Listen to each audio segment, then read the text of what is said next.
Oklahoma Senator Markwayne Mullin joins us now. Senator, it's great to have you. Thank you for being here.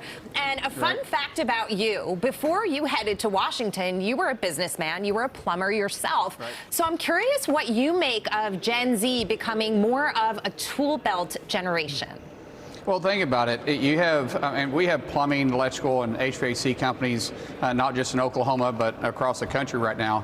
And my plumbing techs, let's just say in Oklahoma, my German plumbing techs are making well north of $100,000 a year. My HVAC techs are doing about the same thing, and my electrical techs are too. I started 26 years ago at 19 years old running a service truck. At 20 years old, I'm in business for myself with my wife, who's 19 years old. And at 25 years old, we were already well north of 7 figures of income coming into the companies, and we just never slowed down from there. It's a great industry if people want to get into it, except sometimes it has this stigma because, Jackie, for a long time, we were told, go to college, go to college, go to college. Mm-hmm. And I'm nothing against that. There's absolutely nothing against that. But every one of my kids, my boys for sure, I have 6 kids, my boys all know how to do plumbing and HVAC work. They grew up in the plumbing truck and they're in college right now. So you can do both, but you can also be very successful without having all this debt. In fact, here's what's interesting. You can go get a trade and get paid while you're learning the trade. Right. You carry no debt. You actually are making money, and then when the trade is done, which most apprenticeship programs are 3 years in most states, some years are 4 years, you're coming out with a 6-figure income. Well said. Senator, we love having you on, particularly on Inflation Day in America.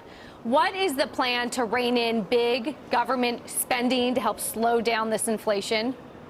Well, the 2 ways to eliminate some of the spending is don't send as much money up here. We need to keep the money back in the state and back in the pockets of entrepreneurs. That means we need to extend the tax cuts that Trump put in place. We need to make those permanent, and then we need to rein in regulation. You can't afford to go in business hardly for yourself today, especially with manufacturing, because we've regulated people out of business. And so if we can get government out of our way, entrepreneurs, the states, the counties, the cities that we live in, they'll welcome those individuals. And so it's not really hard. It's just saying, hey, Washington, D.C., you don't know best.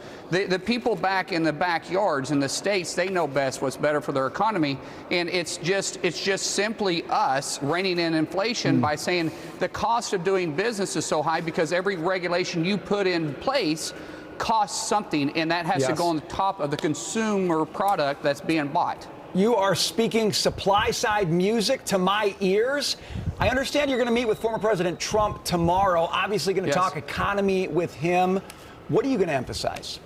Well, I consider President Trump a very close friend of mine, and I mean that sincerely. I support him as a friend way before even the policy side of it. But what I think really is going to happen tomorrow is that we're all going to get on the same page. You know, the enemy isn't inside the Republican Party. Our enemy is what's happening in the White House. That's what's happening to America. And so it's really about getting us all on the same page. There's some differences. There were Republicans. There's going to be differences. But we shouldn't be aiming at each other right now. Our goal is to make sure that we're all on the same team and we're going to win the Super Bowl in November.